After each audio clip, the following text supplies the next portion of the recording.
a rounded number. So you want to stick with that. 6 times 7 times 8, what do you get? 336. So cubic inches.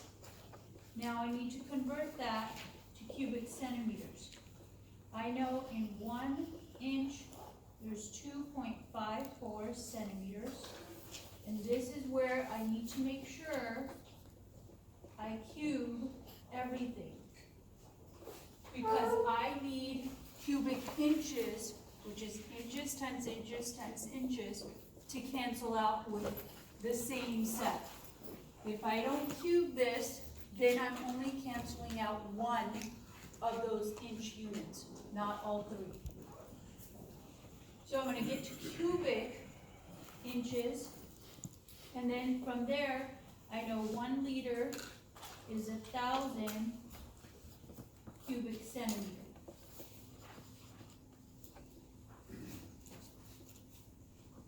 So whatever I'm trying to cancel out, I need to put on the bottom here so it can cancel out with the numerator. So I need to make sure the 2.54 is cubed. Okay, how many significant figures should my answer have? My final answer. 3. Yeah. Where are you getting the 3 from? The first 3 numbers. Yeah, the first 3 numbers. Remember, this conversion is exact. That's one of the unique things about it. You're able to go from the metric to the English system, and it's an exact conversion.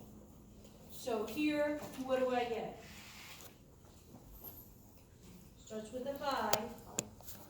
5.5051. 51. Yeah.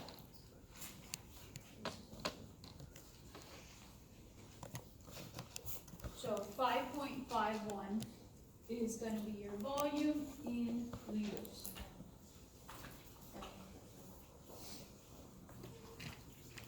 So anytime you see something cubed or squared, make sure your conversions are squared or cubed. Yes. When showing our work for cubic stuff, if we know the conversion for cubing inches to centimeters off. It's like 16 point something. Yeah, you can write that in. Okay. Yeah. As long as you show it and not like, oh, just 336 equals this. Okay. Then I'm going to be like, wait, how'd you get that? You're not showing that you understand how you got to that point.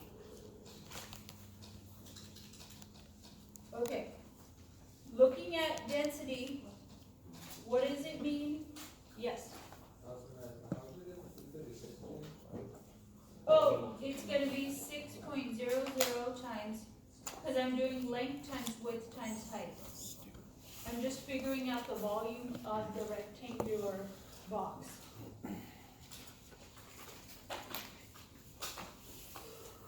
Okay, density, it's going to be, how is density defined? What does it mean? The mass over the volume, right? So the amount of substance over the amount of area, amount of volume it's going to occupy. So when we look at density, again, remember there's 2 different types of units, right? And either one, the units are interchangeable because 1 milliliter equals 1 cubic centimeter. The density of an object does not change. Doesn't matter how much you have of it, because it's a ratio. So if you have, 5 grams of water versus 10 grams of water, the density will still be the same because this guy will occupy a larger volume because you have more of it. So density does not change. Now, there's 2 ways to figure out density. It depends on the object. What are you dealing with? So the first way, if you look at the formula, is the formula is mass over volume. How would I figure out the mass? If I'm in a lab, how would I figure out the mass? Well, Put it in if I water. give you an object, you have no idea, let's say some random object, how would I figure out its mass? Put it in water Not put it in water. and measure the. You measure it and then you divide it by gravity or something like But that? Or what, like how would I measure it? What instrument? Balance? Yes, I would just use a balance, right? I So I'm would making take it this to awkward. the balance and measure it. That's all I'm gonna do. So, I'm gonna just use a balance and figure out the mass. So, I can figure that out. The volume gets a little tricky. Depends on what you're gonna deal with. So this, I would just use a balance. Volume, it depends. Let's say you're dealing with a solid, and it has a very particular shape to it. Whether it's a cube, or a cylinder, or that's supposed to be a sphere. I can't draw for the life of me, so that's supposed to be a sphere. Now, these have very distinct shapes to it, right? So, if I'm looking at these, how can I calculate their volume? What can I use? What instrument? You've been using it since elementary school. Just A ruler? ruler, yeah, just a ruler. You could just use a ruler. So when you're dealing with objects like this, you can just use a ruler, figure out the volume. And again, these equations I do provide to you. You notice on your yellow handout, I give you the volume of a cylinder, volume of a cube, volume of a rectangular solid, and a volume of a sphere. So all of them are provided to you. Remember, R represents radius, L is length, pi is 5. So you can figure out the volume from there. Now, the way this is determined, it's called volume by measurement. You use a ruler to measure the height, maybe it's the radius, maybe it's the length, whatever it is. Now, let's say I'm dealing with an object like this.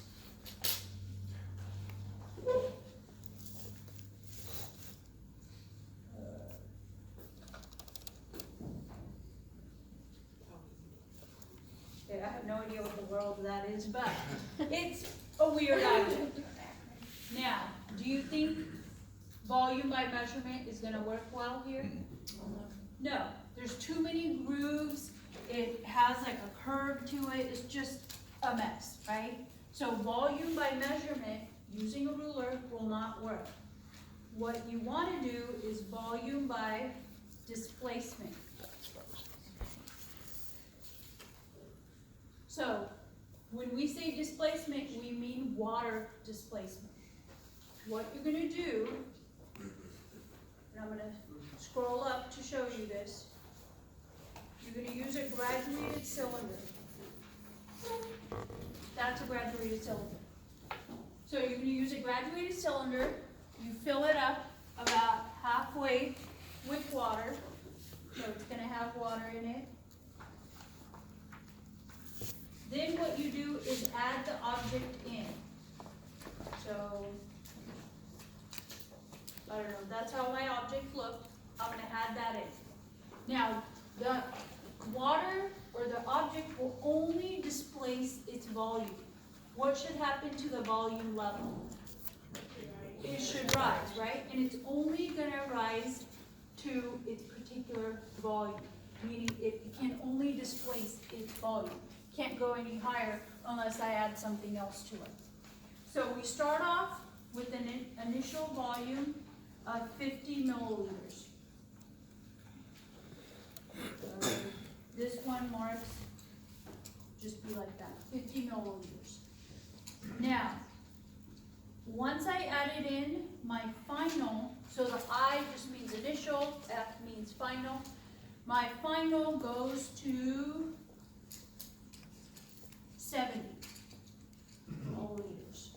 1 cubic centimeters. So it's gonna be what volume? 20 milliliters. So the way I figure that out is always final minus initial. So you have 70 minus 50, 20 milliliters is going to be the volume of that particular object. Now again, I can change this unit to 20 cubic centimeters, because remember, 1 milliliter equals 1 cubic centimeter. So both are used interchangeably. So you're able to figure out the volume of that particular object. And keep in mind, the water will go into these little grooves too. So it completely submerges the actual object. So you don't have to worry about, oh, what about the little crevices? Yes. What if the object is void? Then you have to use something other than water. But normally, we're not gonna give you, like in a lab setting, we're not gonna give you something that's gonna just end up floating up on top. It's normally more dense than water. It's like some sort of metal that will actually submerge. Yes? I have a question on the density, mass over volume. So the way I understand it is mass is different from weight because weight is enacted on by gravity. Mm-hmm. And so does the balance account for gravity? Oh, okay, that's why the measurement. Okay. Mm-hmm. Okay, so two different ways to solve for volume. Again, it depends on what kind of object you're looking at. So if we look at number 12, here we're looking at iron. So I'm telling you what the object, what the particular element that we're discussing is. Iron, what's the symbol for iron? Fe. Yes. I give you the density, I tell you the mass, and I tell you it's added to a graduated cylinder.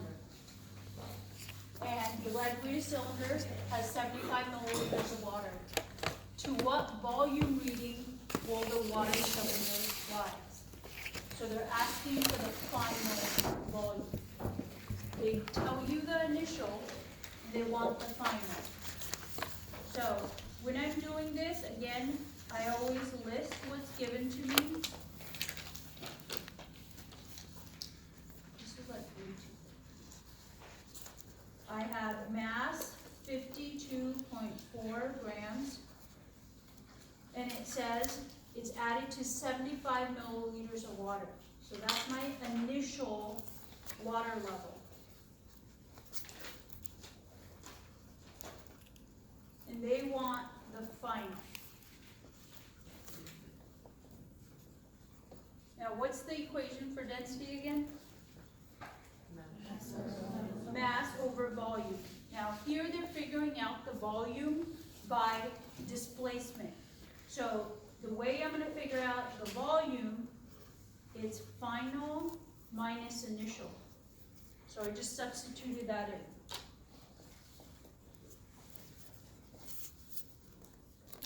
And it's always final minus initial, that way you don't get that negative sign. Because you know whenever you add an object in, the water level should rise. Okay, so you can do this two different ways. You can rearrange the equation first, then plug in the numbers. Because notice, you're given density. And is this okay if I have this in milliliters and that's in cubic centimeters? Yes, because it's the same, right? You can even change that to milliliters, so that way you don't get thrown off. You're not looking at it like, oh my God, it's different units. Bless you. I can write it like that, right? Because again, 1 cubic centimeter equals 1 milliliter. Okay, so I have the density. Do I have the mass? Yes. Yep. I'm solving for VF, and I have my initial. So I need to solve for this. If VF throws you off trying to solve for it, just treat this as X. You're solving for X. How are you going to do that? So if I look at this, again, you can plug in the numbers, simplify, and then solve for VF. or rearrange the equation like this. It's up to you. Now, for me personally, I like to rearrange the equation first and then plug in numbers. Only because when I'm dealing with numbers, sometimes I'll write it in the wrong order or something. It messes me up, so I just rather deal with letters than numbers. So if I look at this, I'm going to rearrange the equation, and I need to isolate the variable. So VF equals M over D plus my initial.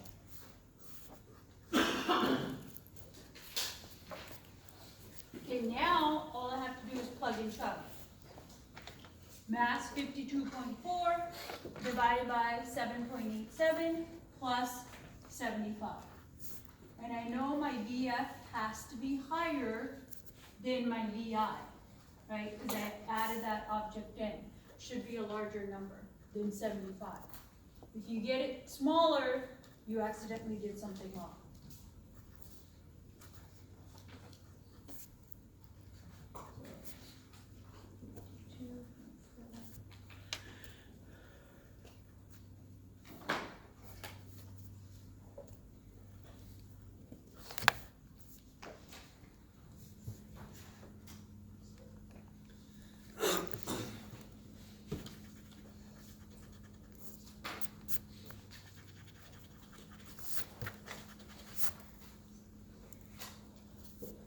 Notice you're doing mixed operations, right? You're doing multiplication first, then addition. So your final answer will be dictated by addition. Okay, first step, I want to divide these two. Now, when I divide these two on the calculator, I'll just do that, equals. My answer should technically have how many significant figures? 3, right? Because all I'm doing is dividing. So it should technically have 3.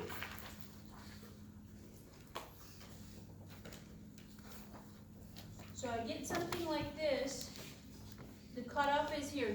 There's more places after this, but I just have it on the calculator. I'm going to keep it on the calculator. I don't erase it. Here I just write it like this. Then that way I know, okay, I have 3 significant figures. Now when I add the 75.0 to it, now I'm doing addition. So I keep track of what? Amount of decimal places. Decimal places. This number technically has how many decimal places? 2. This has 1. So your final answer should only have 1. So whatever it says on the calculator, I get something like this, and it just keeps going. So one place after the decimal,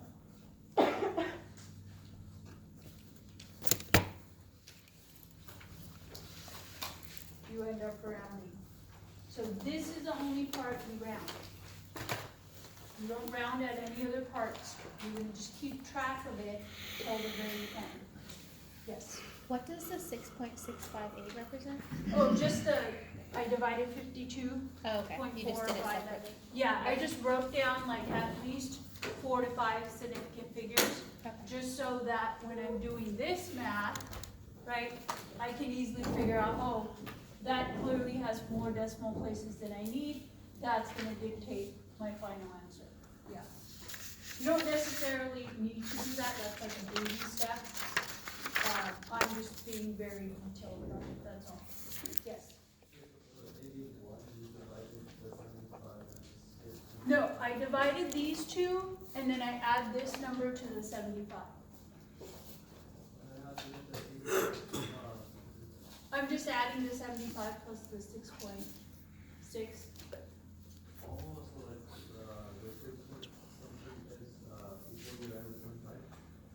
The 6.68 is the answer to doing that division.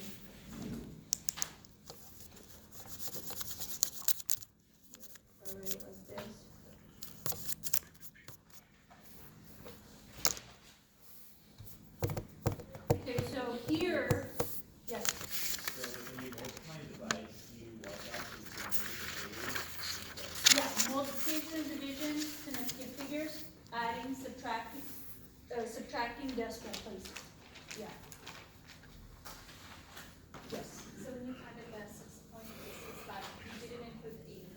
No, I didn't. I just kept whatever was on the calculator. So this was just me writing it down. I didn't wanna write down the whole entire thing, that's gonna be tedious. I just wrote down a few numbers, but I showed this cutoff. So that way, I know, okay, that's 2 places after the decimal, this is 1 place, my answer should only be 1 place after the decimal. So it was just me keeping track of significant figures, that's it. Anything else? Yes, Question on sig figs and, mixed operations. yep, You go by the last equation of every sig figures or decimal places. Do you use every number before then to figure out which one it is? yeah, so you don't wanna round it, I don't wanna round this, I don't wanna do Yeah. 6.66 plus 75, I don't wanna do Yeah, that. I'm still gonna keep that number. Yeah. But when I do the last, say the last thing is division, Uh-huh, I go by significant figures then. yeah, But do I figure out those significant figures by every number that's in the previous equation or just the last division? every number in the previous steps, that's why I use this line Okay, to kinda help me, and then I'll compare just the last, you know, if I did 5 steps, I'll compare that answer to this remaining Okay, number, yeah, thank you. yes. If it's asking how much it will